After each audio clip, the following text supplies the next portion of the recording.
Live from Great Ice Gardens. He's calling his the Countering Violent Extremism Summit. We're calling ours the Defeat Jihad Summit. The threat from Islamist groups is being felt here in the US.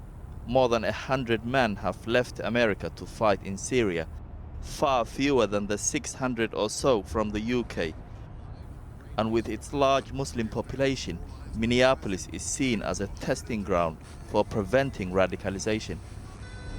While the relationship between the Home Office and Somali community groups in the UK is breaking down, here in Minneapolis, things are different. Community organizations and authorities seem to trust one another and share a common vision. And youth leaders told me that they are in the driving seat in the battle to win the hearts and minds of young people. Those labels they give me, I won't let define me. So let me clear up this perception. It's just a misconception. Yes, on that TV station, projecting my people, oh, so wrong. For so long, it became their theme song. One name flying right and left them sick and tired of dodging haters, all it causing. I'm not a terrorist, I'm not. I can keep going, but I will tell you who I really am. I'll lower my gaze because that's humble and modesty, and that's how Muslim girls should be. Asiya Mohamed is 14 years old and is one of a growing number of Somali kids coming to this after-school group. Its name is Kajok, which means stay away, and is leading the battle against Islamists.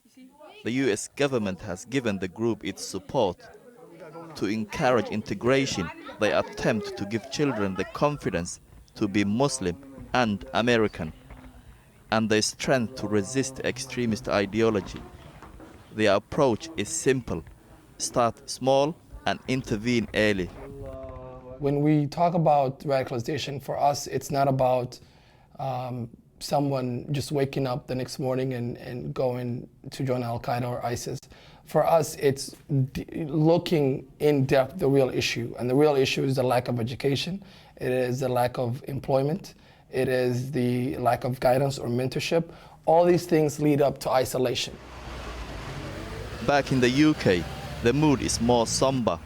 Here in North London, Muslim communities say they are alone in fighting to prevent young people joining groups like IS and Al-Qaeda. About 20 Somalis are thought to have traveled to Syria. And at this community center, Somali youth leaders meet to discuss these problems. I just wanted to talk about some of the root causes of this phenomena of extremism. They say they now find it impossible to deal with the Home Office. Its strategy is seen as top-down and focused on surveillance. They need to take our argument serious. They need to come and listen to us, because I think all of us here can agree that there have been some disengagement. There are many root causes to why these young people are going out. And one of the biggest root cause that young people tell us is part of that is foreign policy and their disengagement in society. So they have been going to the American embassy here in London, which they say is more willing to listen to them and give them support. In fact, we are meeting them this week. My observation is when it comes to the issue of the root causes of terrorism or the root cause of extremism, I would say the US Embassy is more forthcoming in discussing these issues in a wider context, while we feel the Home Office seems to, feel not engaged in some of these issues. Indeed, the driving force for a successful program, they say, is connecting with the community. State prosecutor in Minneapolis, Andy Luger, has been working closely with organizations like Kajok. In order to build trust, and in order to really learn what the needs are from a community, you have to spend time in the community. And you've got to be sincere about it, and you've got to be focused on it, and then you've got to just listen. However, civil rights organizations are suspicious about the outreach programs. They fear that law enforcement agencies will use the programs as cover to monitor the community and to gather intelligence.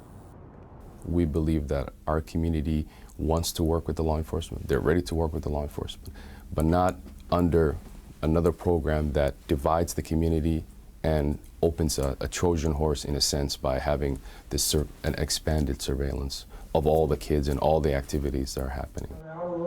So, gaining the trust of the Muslim community is an important part of the war against radical Islam. So far, they say the Home Office is doing little to support them.